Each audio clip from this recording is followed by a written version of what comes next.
তলাআল বাদরু আলাইনা মিন সানিয়াতিল ওয়াদা ওয়াজাবা শুকরু আলাইনা মাদাআ লিল্লাহি দা। পড়েন আমার সাথে, তলাআল বাদরু আলাইনা মিন সানিয়াতিল ওয়াদা ওয়াজাবা শুকরু আলাইনা মাদাআ লিল্লাহি দা। তুমি যে প্যারা নবীজি, তুমি দুজাহানের পুঁজি, তুমি যে প্যারা নবীজি, তুমি দুজাহানের পুঁজি, তুমি আছো এ হৃদয়ে, তুমি ছাড়া কেউ না। তলাআল বাদরু আলাইনা মিন সানিয়াতিল ওয়াদা ওয়াজাবা শুকরু আলাইনা মাদাআ লিল্লাহি দা। আল্লাহু আকবার বলেন। সবাই মিলে বলতেছি কি জানেন? ও মদিনার লোকেরা, তাকায় দেখো, তলাআল বাদরু আলাইনা, দেখো পূর্ণিমার চাঁদ আমাদের কাছে উদিত হইতেছে। বলেন সুবহানাল্লাহ। সাহাবায়ে কেরাম পূর্ণিমার চাঁদের সাথে তুলনা দিয়েছে। সরকারে দো আলম নবীর খাদেম ছিলেন হযরত আনাস রাদিয়াল্লাহু তাআলা আনহু। সরকারে দো আলম নবীর ছোট্ট খাদেম হযরত আনাস রাদিয়াল্লাহু তাআলা আনহু একদিন ঘটনা বর্ণনা করতেছেন। উনি বলতেছেন, একদিন আমার মা সরকারে দো আলম নবীকে আমার বাড়িতে খাবারের জন্য দাওয়াত করলেন। সরকারে নবীও, সরকারে দো আলম নবীও আমার মায়ের দাওয়াত গ্রহণ করে আমাদের বাড়িতে চলে গেলেন। ঘটনাক্রমে সেদিন ছিল পূর্ণিমার রাত। সরকারে দো আলম নবী খাবার দাবার শেষ করে, নবীর গায়ে একটা লাল ডোরাকাটা চাদর ছিল, সেই চাদরটা গায়ে দিয়ে পয়গম্বর আরবি সাল্লাল্লাহু আলাইহি সাল্লাম বাইরে গিয়ে দাঁড়াইছেন। আমি নজর করে তাকায় দেখি, আমার মা একবার পয়গম্বরের দিকে তাকায়, আরেকবার আসমানের চাঁদের দিকে তাকায়। হযরত আনাস বলেন, বারবার আমার মায়ের দৃশ্য দেখতেছি। আমার মা একবার আকাশের চাঁদের দিকে তাকায়, আরেকবার আমার পয়গম্বরের চেহারার দিকে তাকায়। আমি গিয়ে আমার মাকে বললাম, মা রে, আকাশের চাঁদ আর পয়গম্বরের চেহারার ভিতরে কি দেখতেছো, কি মিলাইতেছো? আমার মা আমার উত্তর দেয়, আনাস রে, তাকায় দেখ আমার নবীর চেহারাটাকে আল্লাহ তাআলা কত সুন্দর করে বানাইছে। তাকায় দেখ আমার পয়গম্বরের চেহারা আসমানের চাঁদের চাইতেও সুন্দর। জোরে বলেন সুবহানাল্লাহ। আল্লাহু আকবার। জোরে বলেন আল্লাহু আকবার। এত সুন্দর করে আমার নবীকে বানায়। আমার প্রাণের ভাইয়েরা, সরকারে দো আলম নবী কত সুন্দর ছিল। পৃথিবীর বিখ্যাত বিখ্যাত গায়ক, কবি, শিল্পী পয়গম্বরের সৌন্দর্যের বিবরণ দিয়েছেন। আমার নবীর প্রখ্যাত সাহাবী, বিখ্যাত কবি হযরত হাসান বিন সাবিত রাদিয়াল্লাহু তাআলা আনহু, শায়ের রাসূল বলা হয় যাকে, পয়গম্বরের চেহারার দিকে তাকাইয়া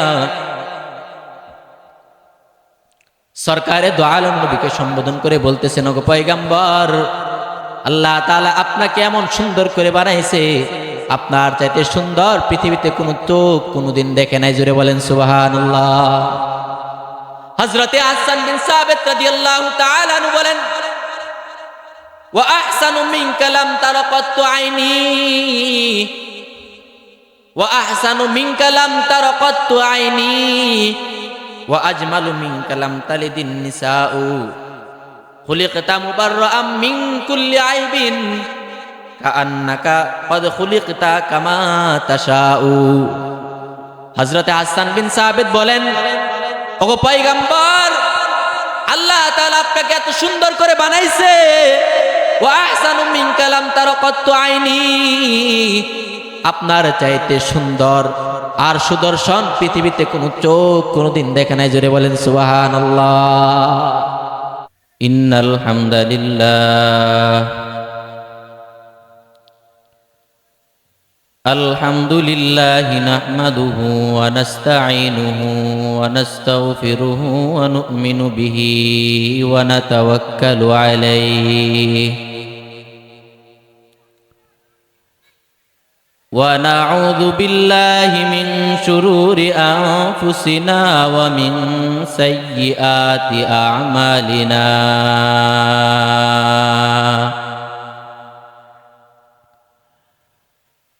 من يهد الله فلا مضل له ومن يضلله فلن تجد له وليا مرشدا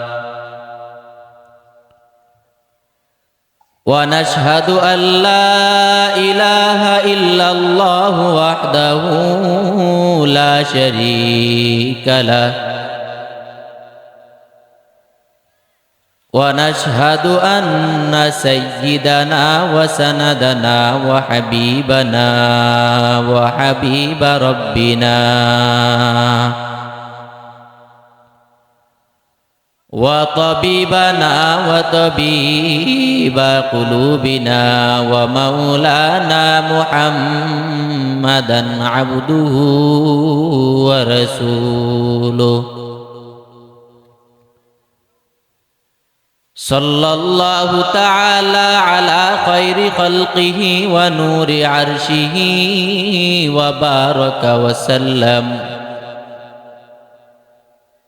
وبارك وسلم تسليما كثيرا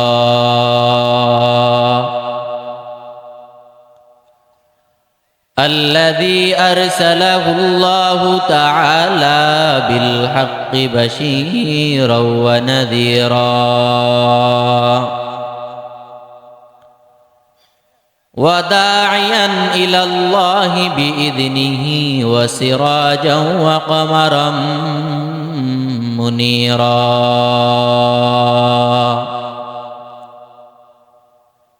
أما بعد فأعوذ بالله من الشيطان الرجيم بسم الله الرحمن الرحيم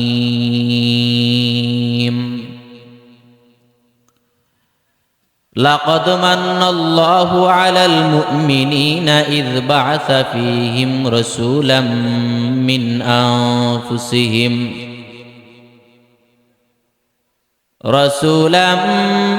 من أنفسهم يتلو عليهم آياته ويزكيهم ويعلمهم الكتاب والحكمة وإن كانوا من قبل لفي ضلال مبين صدق الله مولانا العظيم وصدق رسوله النبي الأمي الكريم ونحن على ذلك لمن الشاهدين والشاكرين والحمد لله رب العالمين اللهم صل على محمد وعلى آل محمد كما صليت على إبراهيم وعلى آل إبراهيم إنك حميد مجيد اللهم بارك على محمد وعلى آل محمد كما باركت على إبراهيم وعلى آل إبراهيم إنك حميد مجيد بلغ العلا بكماله كشف الدجى بجماله حسنت جميع خصاله صلوا عليه وآله সুবহানাকা লা ইলমা লানা ইল্লা মা আল্লামতানা ইন্নাকা আনতাল আলিমুল হাকীম।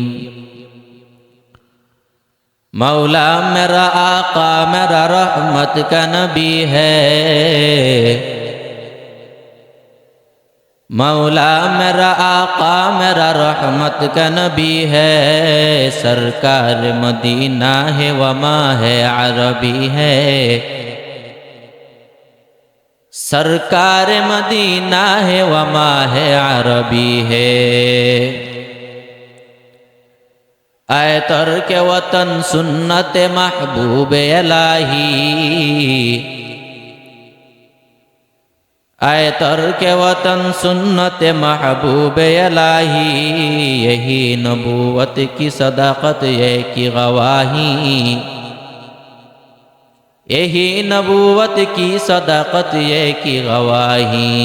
ला इलाहा इल्लल्लाह, ला इलाहा इल्लल्लाह, ला इलाहा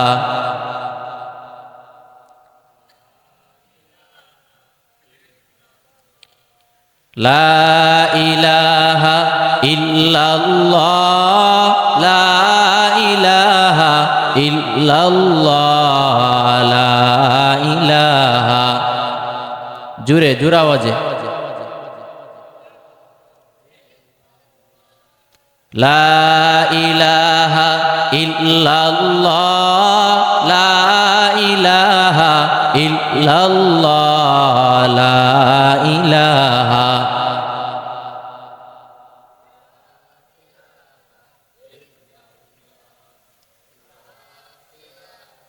अल्लाह अल्लाह दम बदम जिक्रे बगू, अल्लाह अल्लाह दम बदम जिक्रे बगू।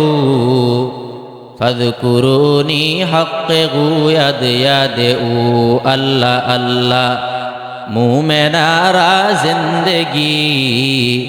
अल्लाह अल्लाह का मेलारा बंदगी, अल्लाह अल्लाह मुँह में नारा जिंदगी। अल्लाह अल्लाह आशिकारा बंदगी। ला इलाहा जुरे ला इलाहा, ला इलाहा इल्लल्लाह, ला इलाहा इल्लल्लाह, ला इलाहा।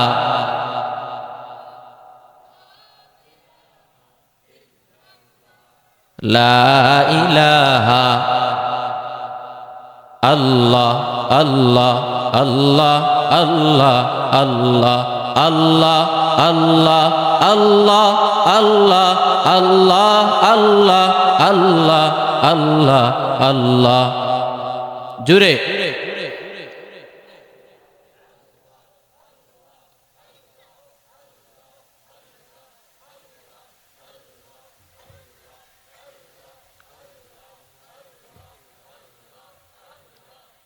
आकाश बताश ग्रह तारा ফুল, এ গোলাপ জবা চামেলি বকুল। আকাশ বাতাস গ্রহ তারা ফুল,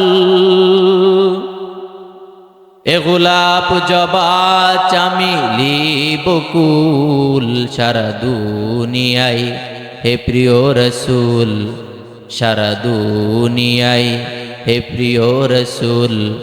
नहीं गो तुम्हार तुलना नहीं, बलगल उला बि कमालिही कशफात दुजा बि जमालिही। हसनत जमीउ खिसालिही, हसनत जमीउ खिसालिही। सल्लु मुरनबीरे लुकिए देखे, मुरनबीरे लुकिए देखे। তার পেশানির জ্যোতি মেখে। ওরে ও চাঁদ রাঙলি কি তুই, ওরে ও চাঁদ রাঙলি কি তুই, গভীর অনুরাগে, ওরে গভীর অনুরাগে। মুহাম্মাদের নাম জপেছিলি বুলবুলি তুই আগে, মুহাম্মাদের নাম জপেছিলি বুলবুলি তুই আগে। তাই কিরে তোর কণ্ঠের গান, তাই কিরে তোর কণ্ঠের গান এমন মধুর লাগে, ওরে এমন মধুর লাগে। আলহামদুলিল্লাহ। আয়োজিত মুহতি মাহফিলের মুহতারাম শ্রদ্ধাভাজন সভাপতি দিগার হযরত উলামায়ে কেরাম, সম্মুখ পানে সমবেত দিন প্রিয় ইসলাম প্রিয় সমবয়সী যুবক বন্ধুগণ, বুড়া বাবাজিরা, পর্দার আড়ালে অবস্থানরত শ্রদ্ধা সম্মানিতা মা ও বোনেরা, বিশ্বজগতের মালিকের বিশ্ব দরবারে শুকরিয়া জ্ঞাপন করছি, যে মালিক পৃথিবীর সমস্ত ঝামেলা থেকে হেফাজত করে রসুলের ঘোষিত জান্নাতের টুকরা বাগানে আসার বসার, কিছু কথা বলা ও শোনার তৌফিক দিয়েছেন। সেজন্য সকলে অন্তরে অন্তঃস্থল থেকে শুকরিয়া জ্ঞাপন করছি। সকলে বলছি আলহামদুলিল্লাহ। আপনারা কি মাহফিলে আসতে পেরে খুশি না বেজার? সবাই খুশি? তাহলে দয়া করে আল্লাহ তাআলার শুকরিয়া জ্ঞাপনার্থে আরেকটু জোরে শুকরিয়া জ্ঞাপন করি। সকলে বলি আলহামদুলিল্লাহ। মাশাআল্লাহ, চমৎকার আওয়াজ। আসলে এই দিনে মাহফিলগুলা এটা এলাকার জন্য রহমত, এটা আপনার আমার জীবন পরিবর্তনের জন্য বড় একটা জরিয়া, বড় একটা সহায়ক। আলহামদুলিল্লাহ, এখানে এসে আমরা উলামায়ে কেরামের জবান থেকে দ্বীনি গুরুত্বপূর্ণ নসিহতগুলো আমরা শুনি। সে নসিহতগুলোর উপর যদি আমরা নিয়ত করে একটা করে যদি আমল করতে পারি, তাহলে এই দুনিয়ার সফলতা একদিন অবশ্যই আমাদেরকে ধরা দিবে। কি বলেন, ঠিক কিনা? অবশ্যই ধরা দিবে।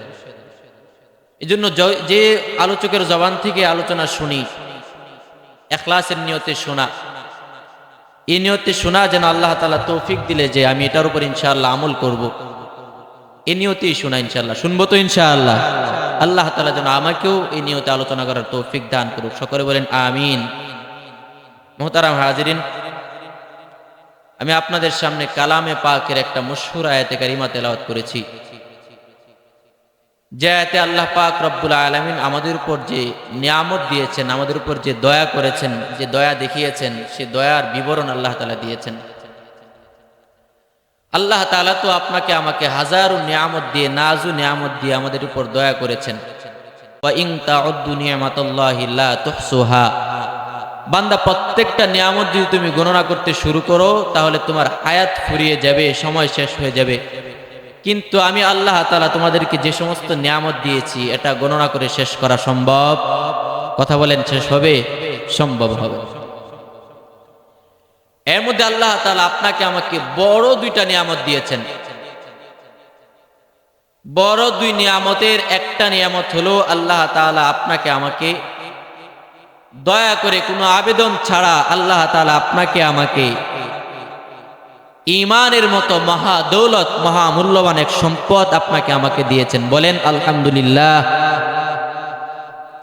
আমরা যারা মুসলমান, আহলে সুন্নাত ওয়াল জামাতের আকীদার অনুসারী যারা, আমরা এই কথা মনে প্রাণে বিশ্বাস করি, যারা আল্লাহ তাআলার উপর ঈমান এনেছে, যাদেরকে আল্লাহ তাআলা ঈমানের মহা দৌলত দিয়েছেন, তারা ব্যতীত আর কেউ জান্নাতে যাবে? কথা বলেন, আমার কথা বুঝে থাকলে বলেন, তারা ব্যতীত অন্য কেউ জান্নাতে যাবে? অন্য কেউ জান্নাতে যাবে? যারা ঈমান এনেছেন, যাদেরকে আল্লাহ তাআলা ঈমান আনার মতো মহা মূল্যবান সম্পদ আল্লাহ তাদেরকে দিয়েছেন, এমন ঈমানদার আর মুমিন ছাড়া অন্য কেউ জান্নাতে কথা বলেন জান্নাতে। তার মানে কথা বিশ্বাস করি বা বলা যায় যে আল্লাহ চাহে তো শুধুমাত্র আমরা ঈমানদারেরাই জান্নাতে যাব, অন্য কেউ জান্নাতে যাবে। আরেকটা মহা মূল্যবান দৌলত আল্লাহ তাআলা আপনাকে আমাকে দান করেছেন, নিয়ামত, সেটা হলো আল্লাহ তাআলা আপনাকে আমাকে পৃথিবীর শ্রেষ্ঠ, পৃথিবীর সুপার স্টার, বিশ্বসেরা তারকাদের তারকা, বিশ্বসেরা স্মার্ট একজন নবী, যার চেহারার সৌন্দর্য যেমন ছিল চরিত্রের সৌন্দর্যও তেমন ছিল, এমন চেহারা এবং চরিত্রওয়ালা এমন একজন নবী আপনাকে আমাকে দান করেছেন। বলবেন না আলহামদুলিল্লাহ? আরো জোরে বলবেন না আলহামদুলিল্লাহ? এমন উত্তম চেহারার অধিকারী এবং উত্তম চরিত্রের অধিকারী একজন নবী আল্লাহ তাআলা আপনাকে আমাকে দান করেছেন। আমরা আপনারা সবাই কি আল্লাহ তাআলার কাছে এই বিষয়ে কোনো আন্দোলন করেছি, আবেদন করেছি? আপনাদের মনে পড়ে এমন কোন আন্দোলনের কথা বা আবেদনের কথা? সবাই খোলা মাঠে একসাথে হইয়া আল্লাহ তাআলার কাছে আরজি পেশ করেছি, আল্লাহ আখিরি জামানার পয়গম্বরের উম্মত বানাইতে হবে, না হয় তোমার খুদাগিরি মানি না, এমন কোন আন্দোলন করেছি আমরা? খাস আল্লাহ তাআলা দয়া করে আপনাকে আমাকে শেষ নবীর উম্মত বানিয়েছেন। আপনারা কি আমার কথা বুঝতেছেন? থাকবেন তো ইনশাআল্লাহ শেষ পর্যন্ত? আল্লাহ তৌফিক দেন। আমার প্রাণের ভাইয়েরা, কেন দিয়েছেন জানেন? কারণ আল্লাহ তাআলা আপনার আমার নবীকে পৃথিবীর সব মানুষের জন্য, কিয়ামত পর্যন্ত যত মানুষ আসবে সমস্ত মানুষের জন্য অনুসরণীয় বানিয়েছেন। সবাইকে আদেশ করেছেন এই নবীকে অনুসরণ করো, তাহলেই তুমি দুনিয়াতেও সফল হইবা, আখিরাতেও সফল হইবা। যার অনুসরণ করবে তার প্রতি মানুষের দুর্বলতার দিক থাকতে হয়। থাকতে হয় কি হয় না? ভালোবাসা থাকতে হয়, প্রেম থাকতে হয়। দেখবেন আমাদের সমাজে কিছু মেয়ের, আমরা সবাই জানি, এটা এলাকার সবাই জানে, পাড়ার মহল্লার সবাই জানে যে চরিত্র একদম থার্ড কোয়ালিটি, একদম বাজে চরিত্র, কিন্তু চেহারা বড় সুন্দর, চমৎকার চমৎকার চেহারা সুন্দর হওয়ার কারণে চরিত্র যতই বাজে হোক না কেন, এই মেয়ের পিছনে ছেলেদের লাইন আছে না নাই? কথা বলেন যুবক ভাইয়েরা, আছে না নাই? সবাই জানে চরিত্র খারাপ, এরপরও মনকে মানাইতে পারে না, কারণ তার চেহারার উপর দুর্বলতা প্রকাশ পেয়েছে। তাকে বলে ক্রাশ। কি কয়? ক্রাশ খাইছে। এই যে ক্রাশ খাইছে তার চেহারার উপর, এই চেহারা, এই সৌন্দর্য তাকে যে মুগ্ধ করেছে, বিমোহিত করেছে, এই মুগ্ধ করার কারণে চরিত্র যত কোয়ালিটির হোক না কেন, যত বাজে হোক না কেন, চেহারা সুন্দর হওয়ার কারণে তার পিস যুবকরা ছাড়ে না। আছে না নাই? কথা বলেন, আছে না নাই? এমনকি যে ছেলেটা তাকে বিয়ের প্রস্তাব দিয়েছে জানে যে সে থার্ড কোয়ালিটির, চরিত্র একদম বাজে, এরপরে যদি জিজ্ঞেস করেন কিরে ভাই তুই জানোস তার চরিত্র একদম বাজে, তারপরে বিয়ে করতেছিস, বলবে ভাই জানি সবকিছু, কিন্তু মন তো, কথা বলেন, মন তো মানে না, মন তো আর বুঝে না, এই জন্য বিয়ে করতেছি। চেহারার উপর ক্রাশ খাইয়া, চেহারার উপর মুগ্ধ হইয়া এমন দুশ্চরিত্রা মেয়েকেও বিয়ে করার জন্য হাজার হাজার ছেলেরা লাইন ধরে। আছে না নাই? আর যদি কারো চেহারা সৌন্দর্যের সাথে চরিত্রটাও ভালো হয়, এক নম্বরের চরিত্র হয়, তার পিছনে কি কয়েক হাজার না কয়েক কোটি হবে? কথা বলেন, কয়েক হাজার না কয়েক কোটি হবে? আমাদের আঞ্চলিক এক নেতা আছে, নেতা ভালো না খারাপ সে কথা আমি বলছি না, তার কাছেও যাই নাই, তার চরিত্র সম্পর্কে আমার জানা নেই, চরিত্র কেমন এটা আমার জানা নেই, যেহেতু তার কাছে আমি যাই নাই। আমি বললে সবাই বুঝবেন, নাম না বললেও বুঝবেন। কিন্তু তার চেহারাটাকে আল্লাহ তাআলা এত সুন্দর করে বানাইছেন, বয়স মনে হয় 50+ হবে, কিন্তু চেহারাটা এখনো 35 বছর যুবকের মতো টাটকা, একদম আগুনের গুলার মতো। একজন আঞ্চলিক রাজনীতিবিদ, চরিত্র যেমনই হোক না কেন, তার চেহারার উপর ক্রাশ খাইয়া হাজার হাজার যুবক ফ্রিতে তার শুডাউন করে দিছে। আছে না নাই? আমি নিজ কানে শুনেছি, তার প্রচারে একদম পাশে দাঁড়াইছিলাম নরসিংদী এক জায়গায়, তো এক বুড়া বলতেছে, বুড়া যুবক না, বুড়া বলতেছে, আল্লাহ তোরে যে একটা চেহারা দিছে, এমন চেহারার লোকের মানুষ ভোট দিবে না, ভোট দিবে কার? তার চেহারার উপর ক্রাশ খাইয়া হাজার হাজার যুবক তার নির্বাচনী প্রচারণায় শুডাউন করেছে ফ্রিতে, কোনো টাকা দেয় না। আছে না নাই? কি নেতা, কি নাম? সবাই চিনছে, কি নাম? চরিত্র যেমনই হোক না কেন, চেহারাটা অনেক সুন্দর ছিল। চেহারা সুন্দর হওয়ার কারণে অন্যান্য নেতারা টাকা দিয়ে যে শোডাউন করতে পারে নাই, ফ্রিতে আমাদের SM কাইয়ুম ভাইয়ের শোডাউন এর চেয়ে বেশি হয়েছে কিনা? চেহারা সুন্দর হওয়ার কারণে। যে নবীকে আল্লাহ তাআলা আপনার আমার আইডল বানিয়েছেন, পৃথিবীর আইকন বানিয়েছেন, পৃথিবীর যুবক বুড়া শিশু থেকে নিয়ে একদম মৃত্যু পথযাত্রী বুড়া পর্যন্ত সকলের আইডল বানিয়েছেন, সকলের অনুসরণীয় বানিয়েছেন। এমন নবীর সৌন্দর্য, এমন নবীর চরিত্র আল্লাহ তাআলা কি কম দিবেন না সবচেয়ে বেশি দিবেন?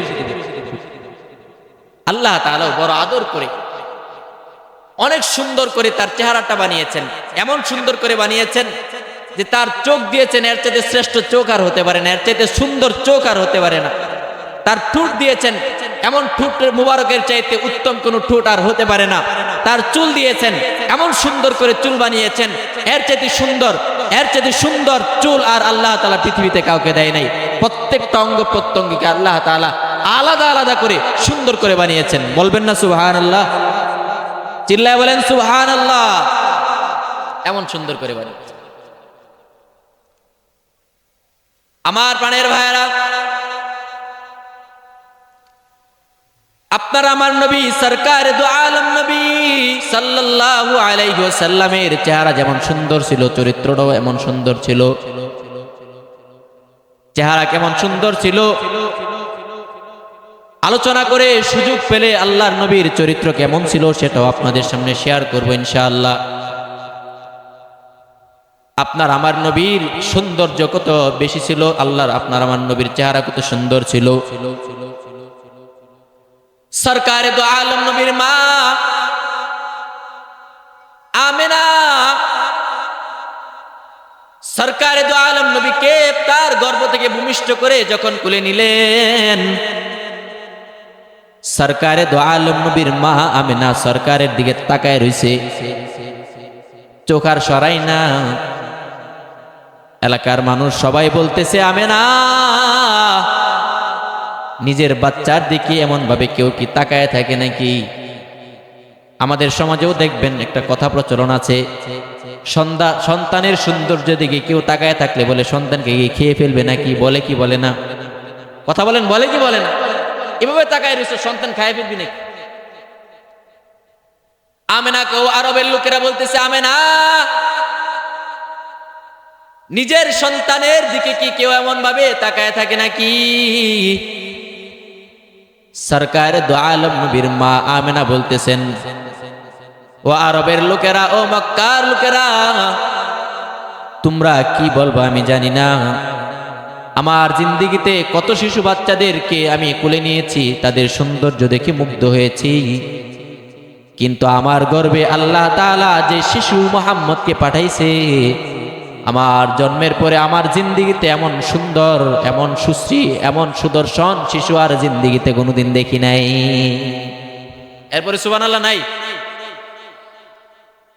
আমার প্রাণের ভাইয়েরা,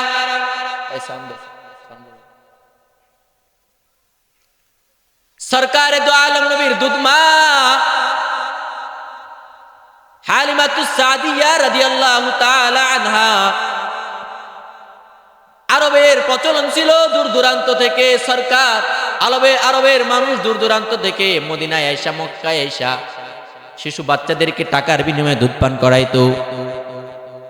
সিরিয়া থেকে, শাম থেকে, দূর দূরান্ত থেকে বাচ্চা নেওয়ার জন্য মহিলারা চলে আসতো। হালিমাতুস সাদিয়া রাদিয়াল্লাহু তাআলা আনহা উনিও মক্কায় আসে, শিশু বাচ্চা নেওয়ার জন্য মক্কায় আসে। হালিমাতুস সাদিয়া রাদিয়াল্লাহু তাআলা আনহা শিশু বাচ্চা খুঁজতে শিশু বাচ্চার খুঁজে পায় না। আরবের থেকে বিভিন্ন দূর দূরান্ত থেকে মহিলারা বাচ্চা নেওয়ার জন্য আসে। সবাই সরকারে দু আলম নবীর চেহারার দিকে তাকাইয়া মুগ্ধ হয়, চেহারা দেখা পাগল হয়, চেহারার পর সৌন্দর্য দেখা অবাক হইয়া তাকায় থাকে। কিন্তু যখন শুনে মুহাম্মদ ইতিম, তার বাবা নাই, তখন আর কোন মহিলা মুহাম্মদ সাল্লাল্লাহু আলাইহি সাল্লামের দুধ পালনের দায়িত্ব নিতে চায় না।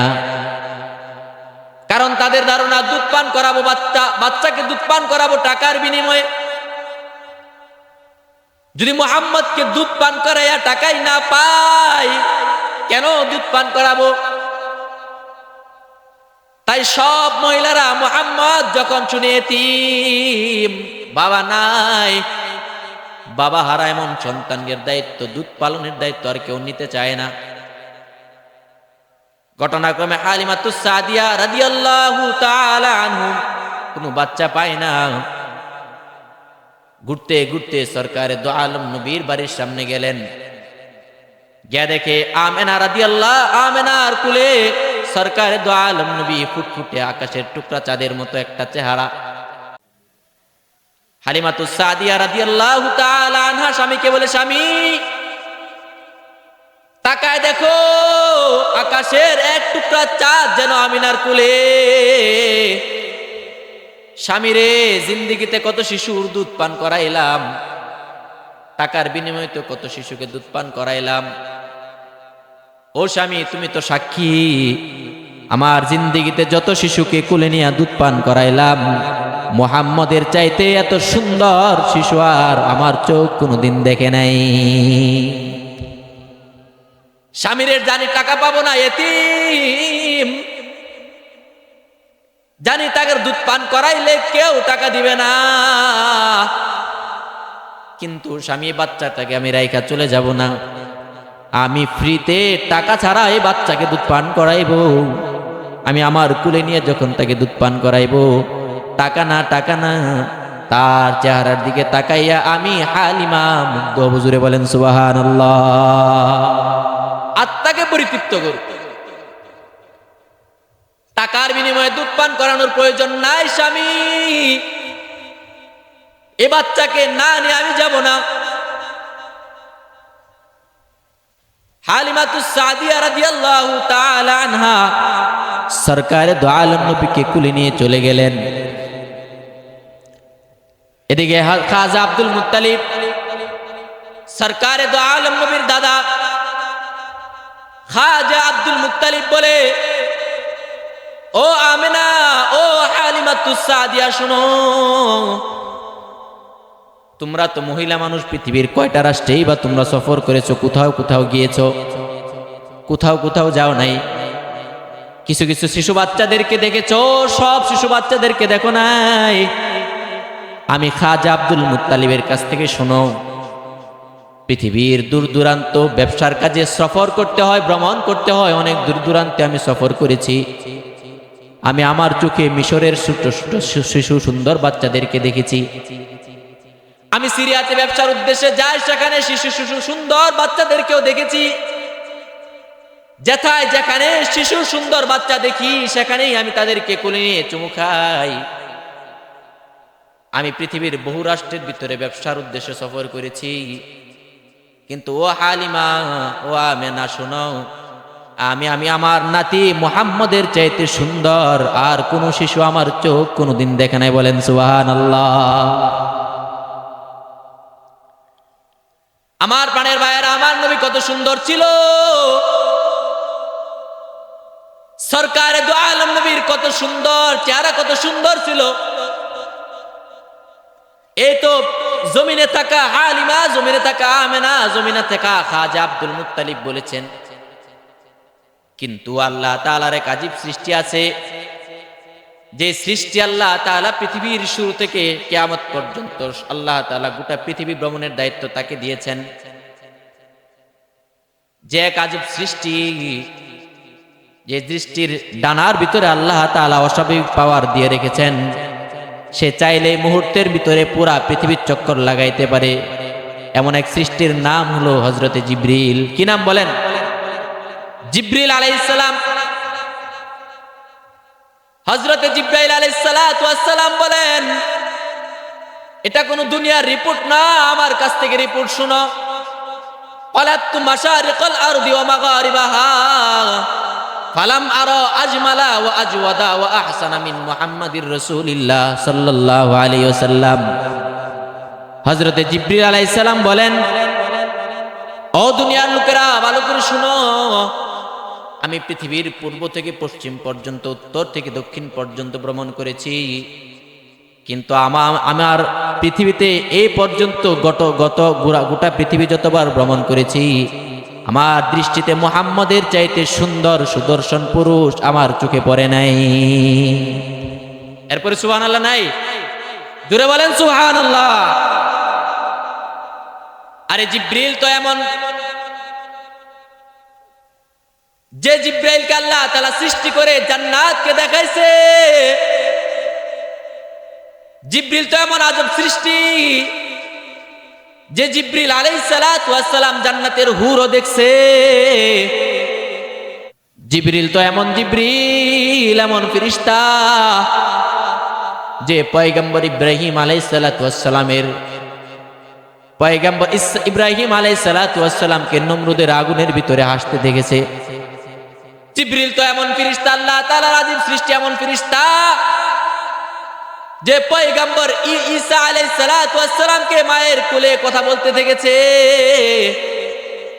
জিবরিল আলাইহিস সালাতু ওয়াস সালাম তো এমন ফেরেশতা, যে পয়গম্বর ইউসুফ আলাইহিস সালাতু ওয়াস সালামকে কূপের ভিতরে নিজের ডানা দিয়া আটকাইয়া পয়গম্বর ইউসুফের সৌন্দর্যের দিকে তাকায় তাকায় পাগল হয়েছে। আরে জিবরিল আলাইহিস সালাতু ওয়াস সালাম তো এমন এক ফেরেশতার নাম, পয়গম্বর ইসমাঈল আলাইহিস সালাতু ওয়াস সালামকে সূরের নিচে দেখছে। জিবরিল আলাইহিস সালাতু ওয়াস সালাম তো এমন এক সৃষ্টির ফেরেশতার নাম, যিনি পৃথিবীর সব পয়গম্বর আলাইহিমুস সালাতু ওয়াস সালামদের কাছে নবুয়তের পয়গাম নিয়া কম বেশি সবার কাছে কম বেশি পয়গম্বর আলাইহিমুস সালাতু ওয়াস সালামদের দরবারে গিয়েছে। সব পয়গম্বরদেরকে আবার বাইতুল মুকাদ্দিসের ভিতরে একসাথে দেখেছে, সমস্ত পয়গম্বরকে একসাথে দেখেছে। সেখানে পয়গম্বর আমার নবী মুহাম্মদ আরবি সাল্লাল্লাহু আলাইহি সাল্লামকে ইমামতি করতে দেখেছে।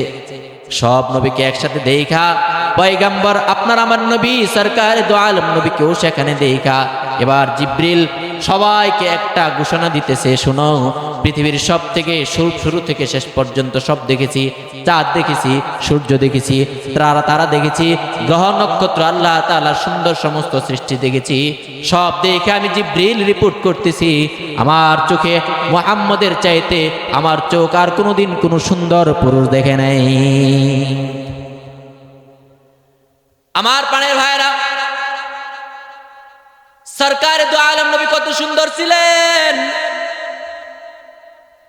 হযরতে জাবের রাদিয়াল্লাহু তাআলা আনহু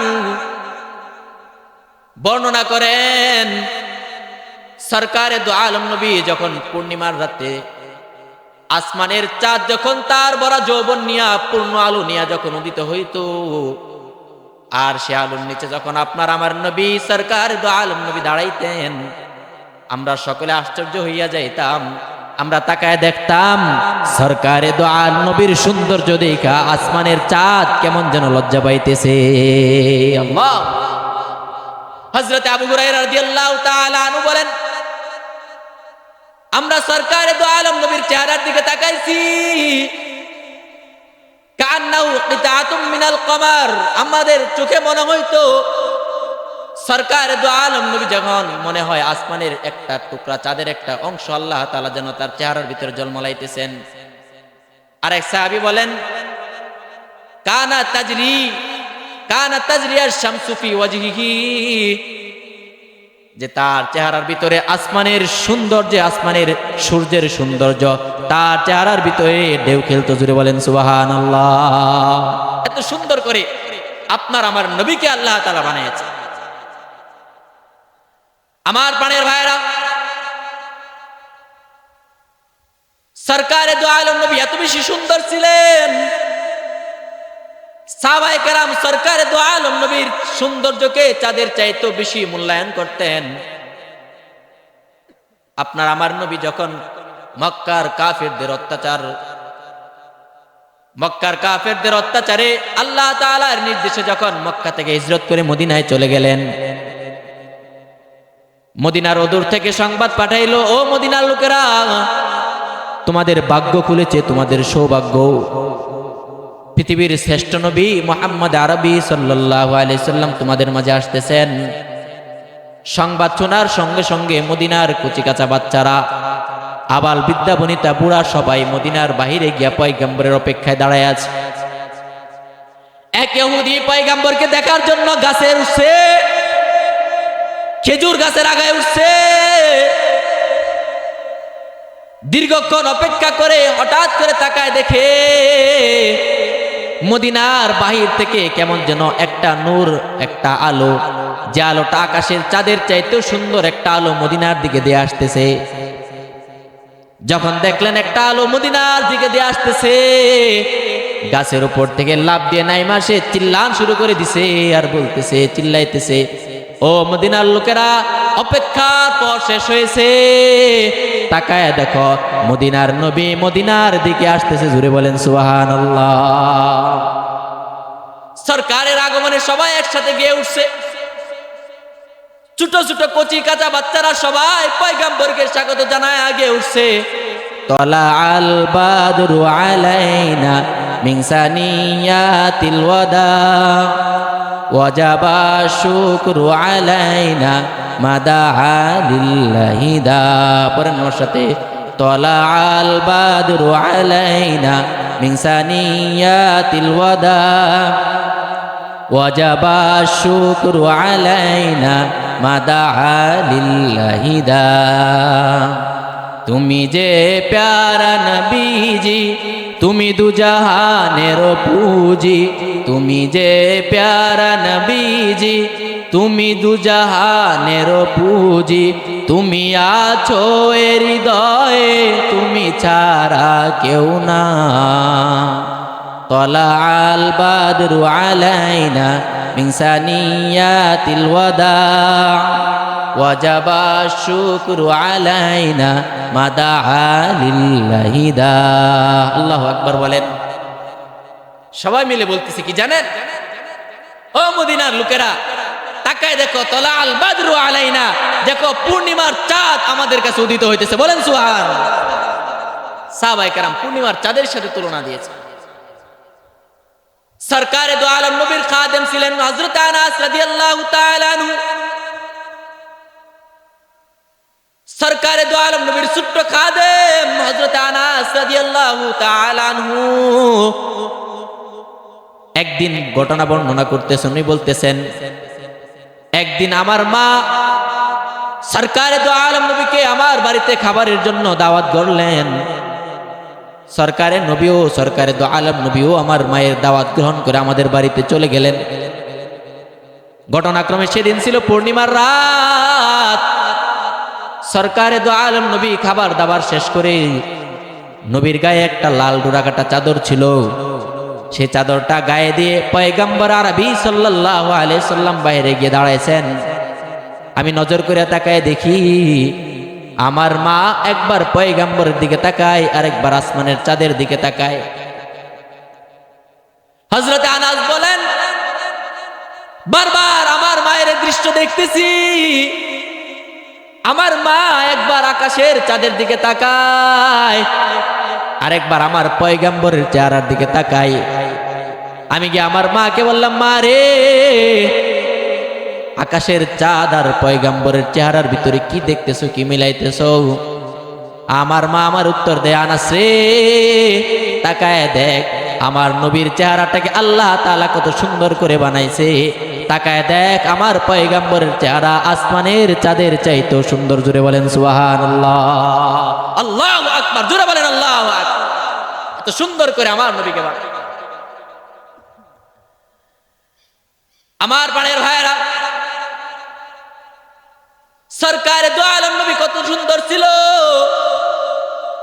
পৃথিবীর বিখ্যাত বিখ্যাত গায়ক, কবি, শিল্পী পয়গম্বরের সৌন্দর্যের বিবরণ দিয়েছেন। আমার নবীর প্রখ্যাত সাহাবী, বিখ্যাত কবি হযরত হাসান বিন সাবিত রাদিয়াল্লাহু তাআলা আনহু, শায়ের রাসূল বলা হয় যাকে,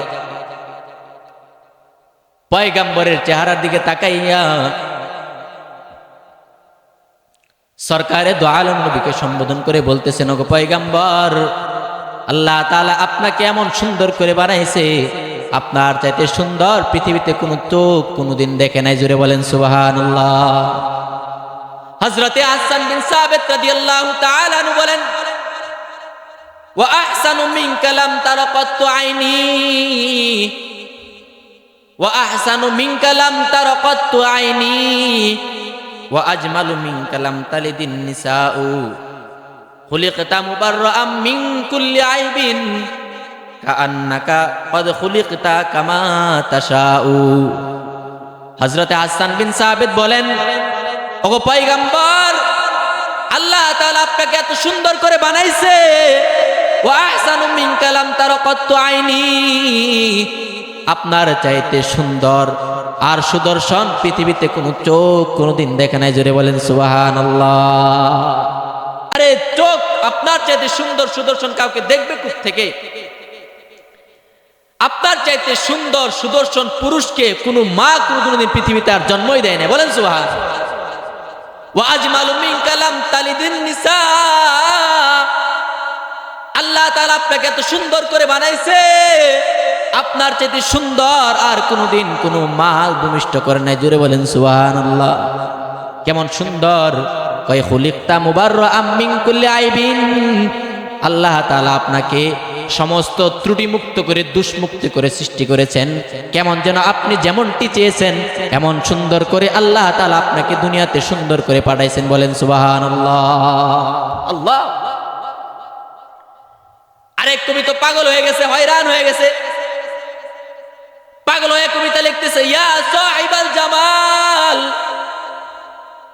ইয়া সাহিবাল জামাল ওয়া ইয়া সাইয়্যিদাল বাশার মিন ওয়াজহিকাল মুনীরি লাকাদ নুবিরাল কমার। বলতেছে, ওগো সৌন্দর্যের বরপুত্র, ওগো সৌন্দর্যের বরপুত্র, আল্লাহ তাআলা আপনাকে এত সুন্দর করে বানাইছে, কেমন যেন আল্লাহ তাআলা আপনার সৌন্দর্য থেকে আকাশের চাঁদকে সুন্দর বানাইছে। জুড়ে বলেন সুবহানাল্লাহ। মনে হয় আপনার চেহারার সৌন্দর্যের আলো পাইয়া আকাশের চাঁদ সৌন্দর্যমণ্ডিত হয়েছে, সৌন্দর্য আকাশের চাঁদের সৌন্দর্য বেড়েছে। এত সুন্দর করে আল্লাহ তাআলা আপনাকে বানাইছে। প্রশংসা করতে করতে হয়রান হয়ে বলতেছে,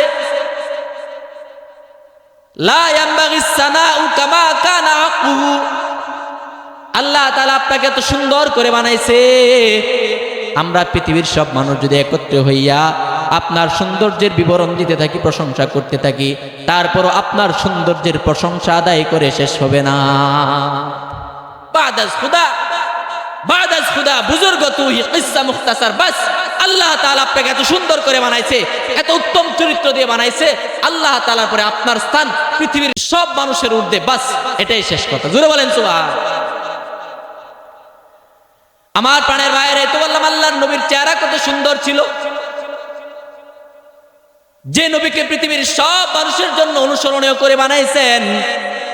শুধু আঞ্চলিক নবী নয়, কোন দেশের নবী নয়, কোন রাষ্ট্রের নবী নয়, যে পয়গম্বরকে আল্লাহ তাআলা পৃথিবীর সব মানুষকে, যে মানুষগুলো তার জমানায় ছিল তাদের জন্য অনুসরণ করেও বানাইছেন, যে মানুষগুলা তার পরবর্তীতে আসবে তাদের জন্য অনুসরণীয় করে বানিয়েছেন, যে শিশু তার জন্য অনুসরণীয় করে বানিয়েছেন, যে বুড়া তার জন্য অনুসরণীয় করে বানিয়েছেন।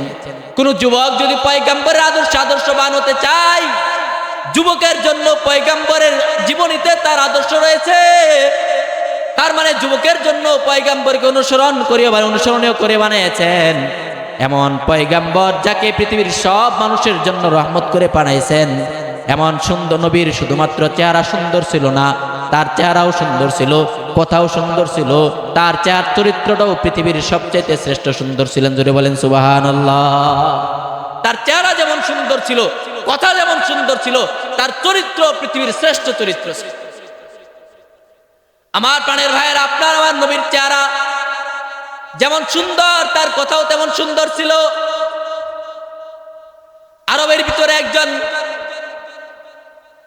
কবিরাজ ছিলেন, যার নাম আসছে হাদিসের কিতাবের ভিতরে, যার নাম আসছে আরবের ভিতরে যে একজন প্রখ্যাত কবি ছিলেন, যে কবি যখন হজ করার জন্য মদিনায় আসছেন, মক্কায় আসলেন, মক্কার লোকেরা তাকে বলতেছে, ওরে জিমাদ, তুমি তো পৃথিবীর বিভিন্ন জায়গায় ঘুরে ঘুরে ঝাড়ফুঁক করো, যার গায়ে বাতাস লাগে তাকে জারফুক করো, যে পাগল হয়ে গেছে তাকে জারফুক করে ভালো করো। ওরে জিমাদ, একটা পাগলের জ্বালায় বাঁচতেছি না। সে এমন পাগল আমাদের সবাইকে অতিষ্ঠ করে ফেলতেছে, জ্বালাইতেছে। তোমার কাছে রিকোয়েস্ট, তোমার কাছে আবদার, এই পাগলটাকে একটু জারফুক করে ভালো করে দাও। হযরতে জিমাদ সরকারে দো আলম নবী যখন পাগল হয়ে গেছে, মানুষ বলতেছে, কথা শুনে পয়গম্বরের কাছে চলে গেছে। গিয়া তাকায় দেখে এমন সুন্দর সুদর্শন পুরুষ কোনোদিন পাগল হতে পারে না। আরে এটা তো সুন্দর, তার পৃথিবীর কোনো মানুষ বানাইছে না। আল্লাহ তাআলা এমন সুন্দর সুদর্শন যারে বানাইছে, এমন মানুষের স্মৃতি আল্লাহ তাআলা নিতে পারে না। তারপরও যেহেতু আরবের বড় বড় লিডাররা যেহেতু বলেছে, কাছে গিয়ে দেখি আসলে সে কি পাগল কিনা। আরবের লিডারদের কথা শুনে পয়গম্বরের কাছে গিয়ে বলতেছে, আমি জিমাদ, আমি পৃথিবীর বিভিন্ন জায়গায় ঘুরে ঘুরে পাগলদেরকে জারফুক করে ভালো করি। আপনি যদি অনুমতি দেন তাহলে আপনাকেও জারফুক করে আমি ভালো করতে চাই, যদি আপনি অনুমতি দেন। সরকারে দো আলম নবী তাকে কিচ্ছু বলে নাই, এ কথাও বলে না আমি পাগল না, কে বলেছে আমি পাগল, এ কথাও বলে নাই। রাগ করে তার উপর চড়াও হয় নাই। সরকারে দো আলম নবী বলতেছে, চুপ করে একটু পর দাঁড়ায়া সরকারে দো আলম নবী কথা শুরু করতেছেন। কথা শুরু করার আগে আমরা যে খুতবা পড়ি, বয়ানের আগে পয়গম্বর খুতবা পড়তেছেন ইন্নাল হামদালিল্লাহ নাহমাদুহু ওয়া নাস্তাঈনুহু ওয়া নাস্তাগফিরুহু ওয়া নু'মিনু বিহি ওয়া নাতাওয়াক্কালু আলাইহি, এভাবে পড়তেছেন। হযরতে জিমাদ বলেন, সরকারে দো আলম নবীর চেহারার দিকে তাকাইয়া যখন পয়গম্বরের জবান থেকে আল্লাহ তাআলার প্রশংসা সম্বলিত কালামগুলো শুনতেছে, হযরতে জিমাদ বলেন, আমার মন বলতেছে এমন সুন্দর সুস্পষ্টভাষী একজন আরবের সাহিত্যিক আর এমন সুন্দর চেহারাওয়ালা কোনোদিন পাগল হইতে পারে না। আমি বললাম, আইদ আইদ আলাইয়া কালিমা বিকালিমাতিকা, ও পয়গম্বর মুহাম্মদ, তুমি যে কালিমাগুলোই মাত্র পড়ছো, আমি আবার তোমার জবান থেকে সেই কালিমাগুলো শুনতে চাই। জোরে বলেন সুবহানাল্লাহ। মুহাম্মদ, আবার আমাকে শোনাও। সরকারে দো আলম নবী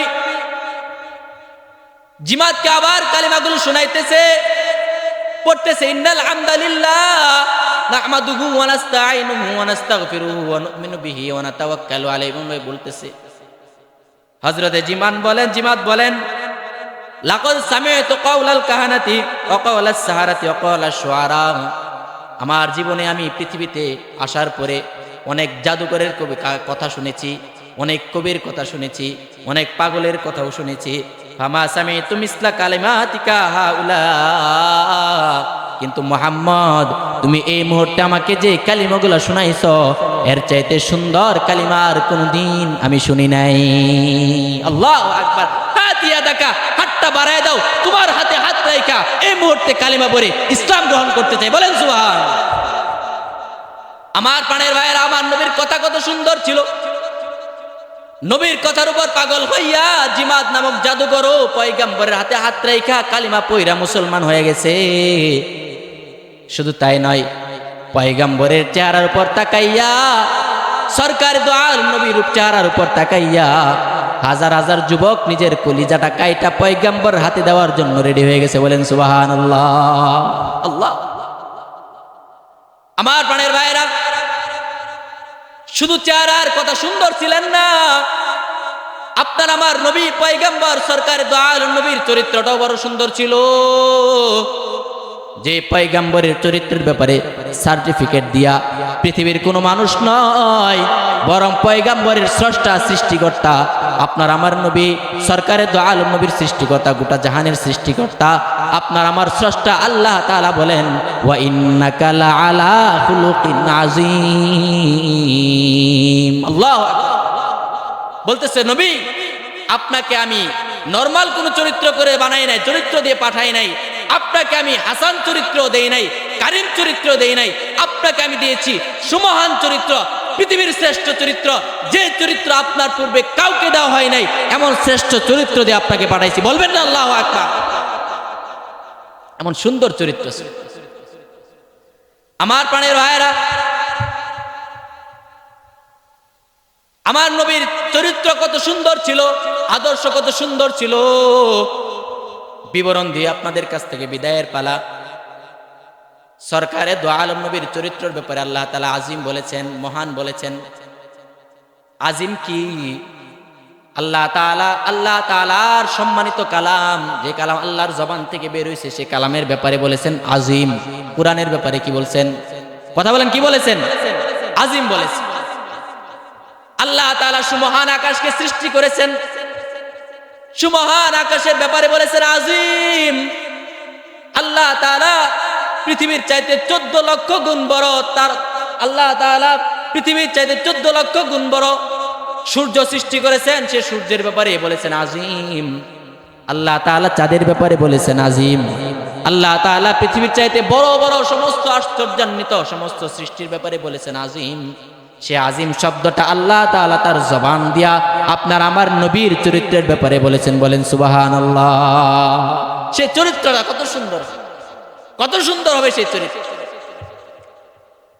কারণ আমার নবীর চরিত্র তো একজন শিশু চাইলেও গ্রহণ করতে পারে,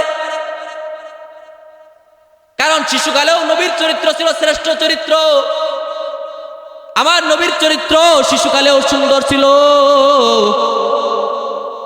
আমার নবী যখন শিশু অবস্থায় ছিলেন, পয়গম্বরের গোত্রের লোকেরা সবাই পাথর নিয়ে বাইতুল্লাহকে নির্মাণ করার জন্য একটা একটা পাথর বহন করে বাইতুল্লাহকে নির্মাণ করতেছেন। সরকারে দো আলম নবীও তাদের সাথে শরীক হওয়ার জন্য পাথর নিতে যায়। পয়গম্বরের এক চাচা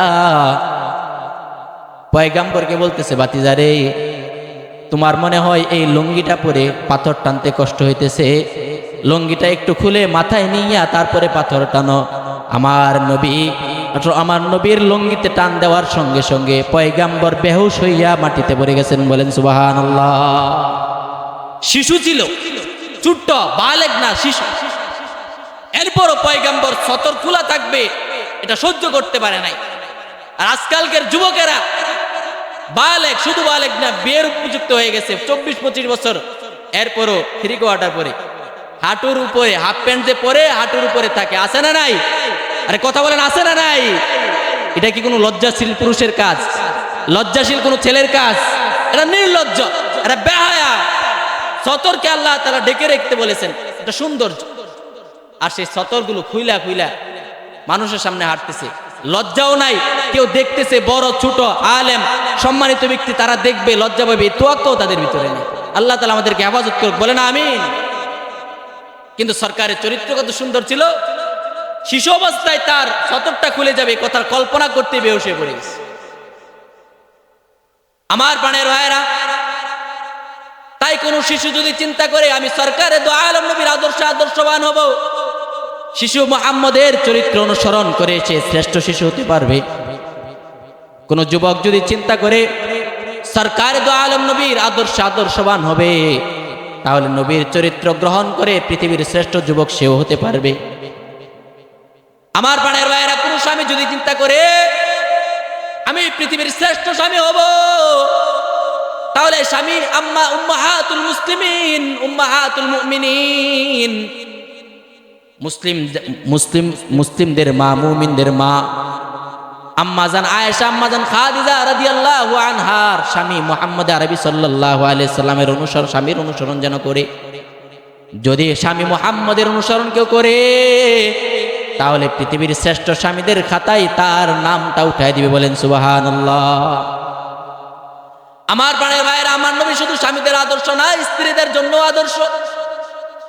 বলবেন হুজুর কেমনে, পয়গম্বর কি স্ত্রী ছিলেন নাকি? কয় না না, পয়গম্বর বলে গেছেন একজন আদর্শ স্ত্রী কিভাবে আদর্শবান স্ত্রী হবে।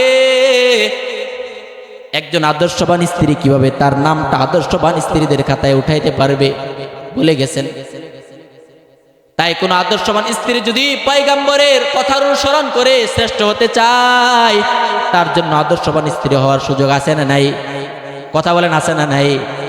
কোন যুদ্ধের কমান্ডার যদি সরকারে দো আলম নবীর অনুসরণ করে শ্রেষ্ঠ যুদ্ধের কমান্ডার হতে চায়, তাহলে বদর যুদ্ধের কমান্ডার, খন্দক উহুদ যুদ্ধের কমান্ডার সরকারে দো আলম নবীর অনুসরণ করে যে যুদ্ধের কমান্ডার শ্রেষ্ঠ হইতে পারবে। কোন রাষ্ট্রনায়ক যদি সরকারে দো আলম নবীর অনুসরণ করে শ্রেষ্ঠ হতে চায়, মদিনার রাষ্ট্রপ্রধান সরকার দো আলম নবীর অনুসরণ করে তার নামটা শ্রেষ্ঠ রাষ্ট্রপ্রধানের খাতায় উঠাইতে পারবে কিনা? জোরে বলেন, জোরে বলেন, পারবে কিনা? আরে কোন ইমাম যদি নিজের নামটা সরকারে দো আলম নবীর নামের সাথে লিখতে চাই, সরকারে দো আলম নবীর আদর্শের সাথে মিলাইতে চাই, তাহলে পৃথিবীর শ্রেষ্ঠ ইমাম, ইমামুল মুরসালিন, বাইতুল মুকাদ্দাসে ১৬ লক্ষ পয়গম্বরের ইমাম, ইমামুল মুরসালিন সরকারে দো আলম নবীর অনুসরণ যেন করে, যদি অনুসরণ করতে পারে তার নামটা পৃথিবীর শ্রেষ্ঠ ইমামের খাতায় উঠে যাবে। বলেন সুবহানাল্লাহ। শিশু বাচ্চা থেকে রাজনীতিবিদ, সাংসারিক সব মানুষ যদি নবীর আদর্শের অনুসরণ করে শ্রেষ্ঠ হতে চাই, সুযোগ আছে না নাই? কথা বলেন, আছে না নাই? এই জন্য নবীর চরিত্রকে, নবীদের আদর্শকে আল্লাহ তাআলা আজিম বলেছে। আমার প্রাণের ভাইয়েরা, পৃথিবীতে একজন বিখ্যাত লেখক ছিল মাইকেল এইচ হার্ট। সে ছিল ইহুদি ধর্মের, খ্রিস্টান ধর্মের। সে চিন্তা করতেছে পৃথিবীতে এ পর্যন্ত যত শ্রেষ্ঠ মনীষীরা এসেছে তাদের সমস্ত গুলার একটা জীবনী আমি লিখব। আপনারা কি আমার কথা বুঝতেছেন? মাইকেল এইচ হার্ট বলতেছে পৃথিবীতে যত শ্রেষ্ঠ মনীষীরা এসেছে সবগুলার জীবনী আমি একসাথে করব, একত্রে করব। পৃথিবীতে সব শ্রেষ্ঠ মনীষীদের জীবনী সে একত্রিত করেছে, ১০০ মনীষীর জীবনী লিখেছেন, নাম দিয়েছে দি 100। এবার মাইকেল এইচ হার্ট পৃথিবীর শ্রেষ্ঠ ১০০ মনীষীর জিন্দেগি একত্রিত করে সবার আগে মুহাম্মদ আরবি সাল্লাল্লাহু আলাইহি সাল্লামের জিন্দেগি জীবনী লিখেছে। লোকেরা প্রশ্ন করতেছে, ওরে মাইকেল এইচ হার্ট, তুমি তো খ্রিস্টান ধর্মের অনুসারী, তোমার পয়গম্বর হলো ঈসা, তুমি যেহেতু জীবনী লিখেছো তোমায় তো পয়গম্বর ঈসার নামটা প্রথমে আনা উচিত ছিল, তুমি এটা করো নাই কেন? মাইকেল এইচ হার্ট উত্তর দেয়, ও ভাই শুনো, আমি বিশ্ব সেরা সব মনীষীদের জীবনী যখন একত্রিত করে আমি তারতিব দেওয়া শুরু করলাম, আমার মনকে আমি বললাম, এরে মাইকেল এইচ হার্ট, কার নামটা প্রথম আনবি? আমার মন উত্তর দেয়, তাকায় দেখ, যদি পৃথিবীর শ্রেষ্ঠ মনীষীদের তারতিব দিয়া শ্রেষ্ঠের খাতায় প্রথমে কারো নাম আনতে চাস, তাহলে মুহাম্মদের চাইতে শ্রেষ্ঠ আর পৃথিবীতে কেউ নাই। জোরে বলেন সুবহানাল্লাহ, আল্লাহু আকবার, বলেন আল্লাহু আকবার। কারণ তার চরিত্রের ব্যাপারে স্বয়ং আল্লাহ তাআলা আজিম বলেছে, তার চরিত্র শিশুর জন্য উত্তম, যুবকের জন্য উত্তম, রাজনীতিবিদের জন্য উত্তম, স্বামীর জন্য উত্তম, স্বামী স্ত্রীর জন্য উত্তম, ইমামের জন্য উত্তম, মুসল্লির জন্য উত্তম, ব্যবসায়ীর জন্য উত্তম, রাষ্ট্রপ্রধান, যুদ্ধের সিপাহ সালার কমান্ডার, সবার জন্য উত্তম। সব দিকে তাকায় আমি বিবেচনা করলাম, আমি মুহাম্মদের চাইতে অন্য কাউকে প্রাধান্য দিতে পারবো না। বলেন সুবহানাল্লাহ। সবকিছু চিন্তা করে স্টাডি করে আমি সবার আগে মুহাম্মদের নামটাই প্রথম নিয়ে আসবো। আমার প্রাণের ভাইয়েরা, সরকারের চরিত্র কত সুন্দর ছিল দেখবেন। আপনার আমাকে বাইরে যতই সম্মান করুক না কেন, অনুসরণ করুক না কেন, বাইরের যতই রাজত্ব আপনার আমার চলুক না কেন, ঘরের ভিতরে গেলে কিন্তু রাজত্ব, কথা বলেন, চলে না চলে না? কথা বলেন, চলে? ঘরের ভিতরে রাজত্ব চলে। আপনি যত বুজুর্গ, যত বড় রাজনীতিবিদ, যত বড় নেতাই হোক না কেন, বউয়ের কাছে কথা কয় না, বউয়ের কাছে চলে? চলে না। সেখানে গিয়ে ঘরে যাওয়ার পরে হোম মিনিস্টারের কথা শুনে চলতে হয়। স্বামীর প্রতি স্ত্রীর ভক্তি কম থাকে, থাকে না যে এমন না, থাকে, কিন্তু কম থাকে। কিন্তু আপনার আমার নবী কত সুন্দর চরিত্রের অধিকারী ছিলেন। পয়গম্বর যখন আল্লাহ তাআলার পক্ষ থেকে নবুয়ত প্রাপ্ত হন, তার উপর যখন ওহী আসে, সরকারে দো আলম নবীর শরীরের ভিতরে জ্বর চলে আসছে। নবীজি কাঁপতে কাঁপতে ঘরের ভিতরে গিয়ে বলতেছেন, খাদিজা রে, জাম্মিলুনি জাম্মিলুনি, আমারে চাদর দ্বারা আবৃত করো, চাদর দাও, আমার শরীরের মধ্যে চাদর দাও। পয়গম্বর চোখের পানি ছেড়ে দিয়ে কাঁদতেছেন। আম্মা জান খাদিজা বলে, ওগো পয়গম্বর, কাঁদেন কেন? মক্কার কেউ কি কিছু বলছে নাকি গো পয়গম্বর? আপনার চোখে পানি কেন? আমার সহ্য হয় না গো পয়গম্বর। পয়গম্বর বলেন, খাদিজা রে, মক্কার কেউ কিছু বলে নাই, সবাই তো আমাকে বড় বেশি ভালোবাসে। ও খাদিজা, তুমিও তো আমাকে বড় বেশি ভালোবাসো, কিন্তু আজকে তোমাকে এমন একটা কথা বলবো, এরপরে মনে হয় না তুমি আমাকে আর ভালোবাসবা। বলতেছে পয়গম্বর বলেন এমন কি কথা? বিশ্বাস করেন পৃথিবীর কোন মানুষ যদি আপনাকে ভালো নাও বাসে, আমি খাদিজা আপনার কাছে থেকে আপনাকে চিনেছি, আপনার চাইতে এমন সুন্দর চরিত্র আল্লাহ তাআলা পৃথিবীর আর দ্বিতীয় নাম্বার কাউকে বানায় নাই। ওগো পয়গম্বর বলেন আপনার কি কথা? সরকারে তো আলম নবী বলেন, খাদিজা রে, আজকে হেরা গোয়ায় দেনে মগ্ন ছিলাম অবস্থায় আল্লাহ তাআলা আমাকে নবুয়ত দিয়া নবী বানাইছে। জুড়ে বলেন সুবহানাল্লাহ।